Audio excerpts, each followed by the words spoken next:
I'm going to start with a poem and hopefully it'll calm my nerves down. So this is a nostalgic poem about just going to unplug that so it doesn't go away. about the 90s. Right, it's called The Green Door. Kiss me down Little Queen Street against the green door. Kiss me like it's the 90s again and we've just staggered out a white horse. Kiss me like it's the summer and there's a heat wave and the moon is full. Kiss me like it's kicking off all over town and we are invisible. Kiss me like the screaming and the shouting and the sirens are an orchestra and we are the conductors. Kiss me like the Tattle Parlour has opened all night, especially for us. Kiss me like we're covered in anchors and flowers and mermaids and doves. Kiss me like it's our first kiss and we're tied to a mast. Kiss me like our shirts are ripped open and our love is built to last. Kiss me like the Tigers have roared and smashed Leicester 5-2. Kiss me like we are young again and our bodies still do what they are meant to do. Thank you.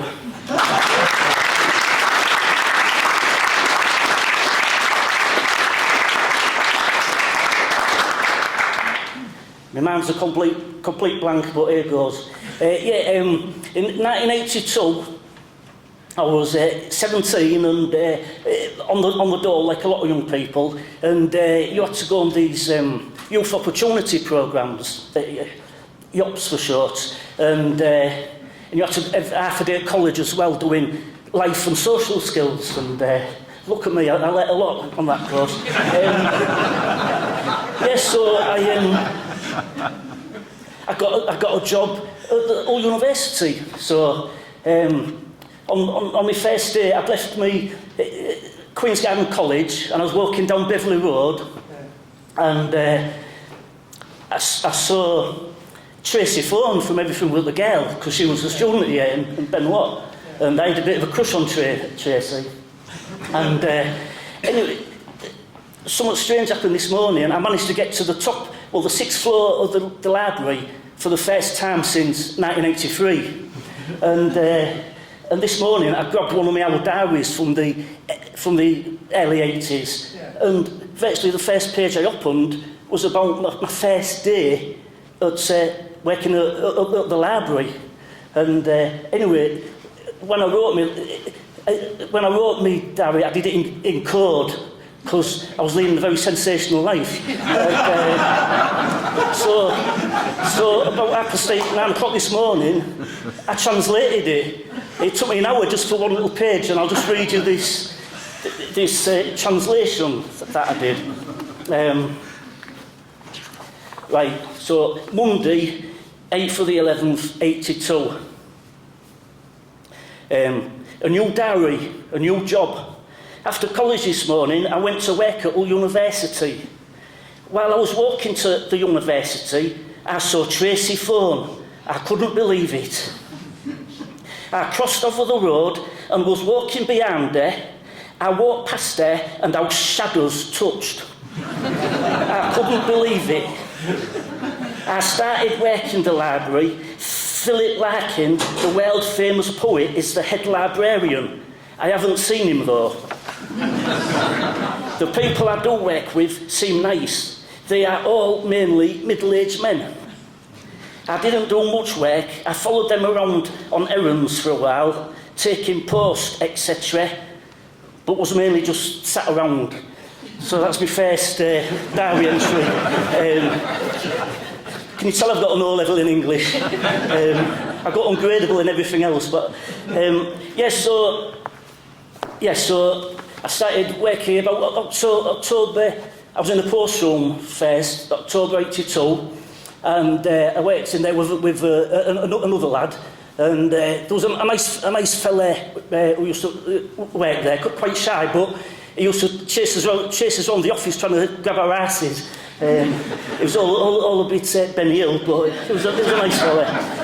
And so I remember I carried a poem, because I started writing poems a couple of years earlier, and I carried a poem in my pocket for weeks and weeks, wanting to pluck up the courage to give it to Larkin for some poetry feedback. But sadly, I never plucked up the courage. But every time I'd see him, I'd touch my pocket and sort of, to try and take it out, the poem. And, but as I was approaching, we're just like, our paths were just totally crossed, and the moment was gone. I used to go up to his office sometimes to take some post. Usually it was his secretary I used to give the post to. I mean, I ain't been in the office for ages, but is it our office and then his office was off it? I can't remember. It's like two offices to. But anyway, that's by the by. But she was a nice woman, and I liked her glasses a bit. Not exactly Dame Edna Everidge, but not far off. And but a few times I gave Larkin the post, and he was always polite and that. But I was obsessed with Larkin at the time, and one of the fellas who worked there knew I was into poetry, and he nicked me a Larkin letter from 1972. So I wish I still had it, but I haven't. But it was only like a library letter saying something about books, but it was signed by him, P.A.L., which I think is a friendly signature. Yeah, because you all know his middle name's Arthur. He had an intense stare, and if we was walking like under the Larkin building, it was called something else, and under the arch, it was all a bit deaf in Venice. He was walking towards me, and but I just found out this morning he had really short sight, so he probably didn't even see me. And I thought he was undressing me with his eyes, but he probably just didn't even notice me. So, and I once stole, not his letter, but on the staff notice board there'd be letters from him in the library saying this and that, and I once ripped his autograph off, and that, God knows where that is, that's a long time ago.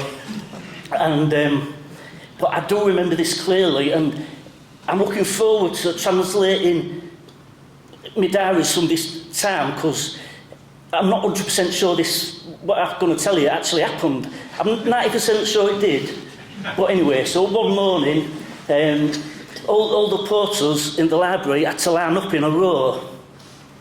And then Larkin came down and inspected us like we was in the army or something. And I was stood there with all the porters, and it just walked along us like, very military. But I thought that can't be true. I can see it in my head, so I'm looking forward to look in my diary, see if it actually happened, or I'm just living in a dream world. So, right, I'm going to read another poem. My latest book, I was going to bring my very latest book, but it's a bit late coming back, but it's got a great quote on the back from Graham Chester's, so it's a shame it's not out, but this came out last year. It's a book about extreme interpretive dancing, and it's for sale over there if you're interested. So I'll read a bit from this. It's called Let's Dance. Let's dance in Gilbert Bateson's when there's an auction in full swing. Let's dance like Judy Garland until the strings of our hearts go zing. Let's dance like Ruth and the Rudens and Vera Lynn. Let's dance in the snow like Bowie on his way to meet Bing. Let's dance like we're down in the dumps and down at heel. Let's dance like it's 3 a.m. in the twisted wheel. Let's dance like sapphire. Let's dance like steel. Let's dance like our shoes are made of orange peel. Let's dance in Carlton Bingo when they're calling out the winning numbers. Let's dance on the hottest day of the year in a greenhouse full of cucumbers. Let's dance like we've got rings on our fingers and bells on our toes. Let's dance like we don't know our asses from our elbows. Let's dance like we're martyrs to the cause. Let's dance like we don't know how to press pause. Let's dance like I'm a fawn and you're a rose. Let's dance like absolutely anything goes. Let's dance like someone's tampered with our brakes. Let's dance to the rhythm of all our mistakes. Thank you.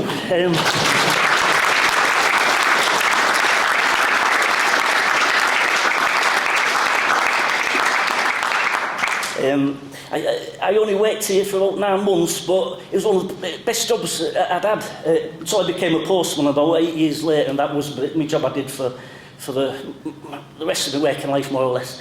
And another memory I've got is, did this used to be Staff House? Yeah, I remember the other youth opportunity lads and lasses, we used to, at dinner time, we used to play, there was like a pool table somewhere, and I remember some of the lecturers sat there in the big chairs with the big papers, and I remember Larkin sat there, and we'd be playing pool, and I loved it. But I'm going to read a Larkin poem. I'm rubbish at reading other people's poems, but I'll do my best. Why did I dream of you last night? Now morning is pushing back hair with grey light. Memories strike home like slaps in the face. Raised on elbow, I stare at the pale fog beyond the window. So many things I had forgotten return to my mind with stranger pain, like letters that arrive addressed to someone who left the house so many years ago. I love that poem.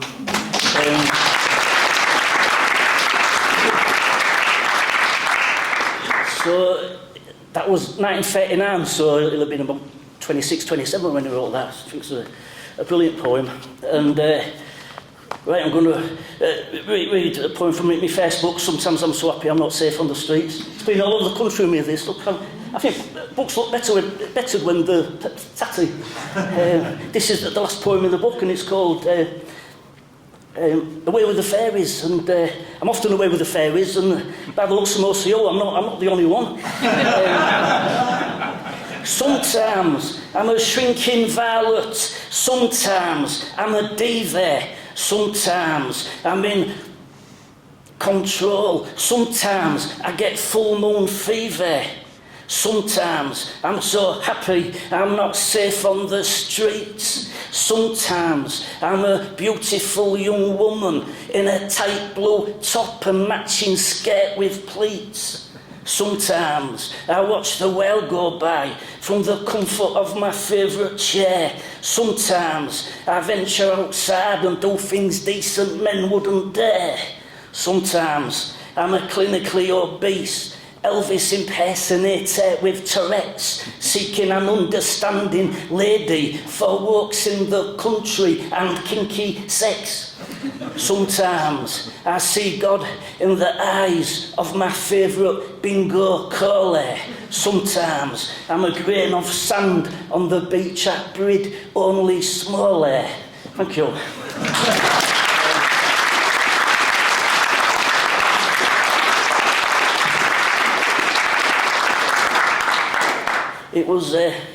It was great being in the library again, especially it was so quiet, and like I say, I managed to translate a page of my diary, and I thought, what a great place to write. You couldn't hear out, and looking overall, because I used to go there in my break in the afternoon, just sit there and dream about Larkin and daydream about Larkin and Tracy Phone and scribble a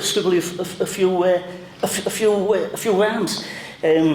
Right, I'm going to read another poem from Take Me Up the Lighthouse, which I wrote when I first moved to Wythe. And if you're thinking about moving, move to Wythe. It's a brilliant place. And I wrote this on a bus. You know, sometimes, you poets will know, sometimes poems just like come to you and someone takes over your body and you're just surrounded by I don't know what. And this is what I wrote on the bus. It's called Calling. I went without Emmerdale for 2 nights on the trot because I could hear love calling. I dipped my swollen toe in TCP and polished my best shoes because I could hear love calling. I played darts in the Alme with a lady in brogues because I could hear love calling. I lingered longer than I should in the K. Kendall Museum because I could hear love calling. I climbed up the lighthouse twice in 20 minutes because I could hear love calling. I stood where the pier once stood and where it will stand again because I could hear love calling. I caught the bus to Ottringham and walked to Sunk Island in the rain because I could hear love calling. Thank you.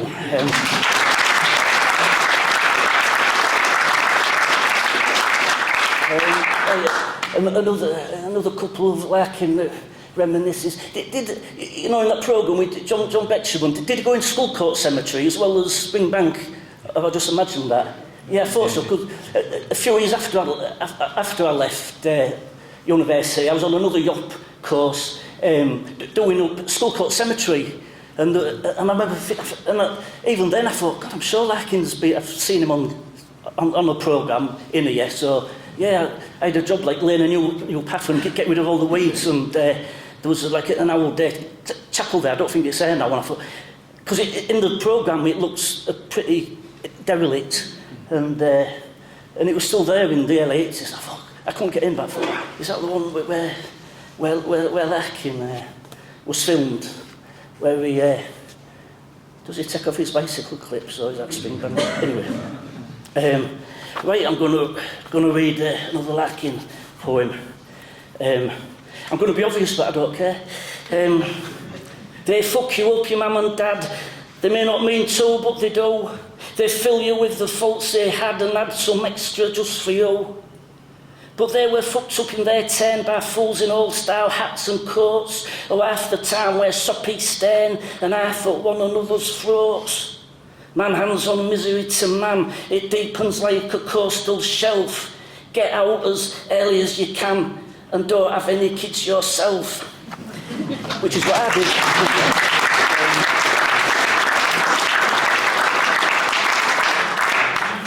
Right, I'll read one more poem and then I'll bugger off. This is a poem about... Have I mentioned I live in Wivensey? I don't think I have. I love living in Wiv. It's the best thing... I love living in Wiv. It's the best thing I ever did. Yeah, it's just an inspiration place. I'm on the beach most mornings, and I moved about a year before lockdown happened, and about summer 2019, I started doing Pebble of the Day, and that went super over. You know, ace people like Ian Macmillan, Muriel Gray, and J.K. Rowling started liking it, and my followers went through the roof. It was brilliant. Anyway, this is like an ode to the inspiration of Wivensey. Pin me to the floor in Copeland's and cause a scene. Snog my face in sunshine calf and tell the world where I've been. Parade me on the promenade in my smartest clobber. Hog the jukebox in Sailor's Return and ply me with whatever.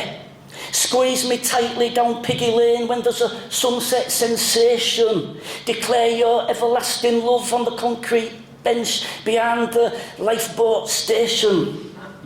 Tell me I'm funny and beautiful and talented and that one day I'm going to be a star. Push me on the stage in Valley Gardens and compare me to Dorothy Squires and Hedy Lamarr.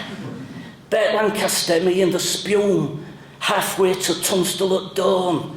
Then leave me in the arms of an old sea dog who's had enough of being alone. Thank you very much.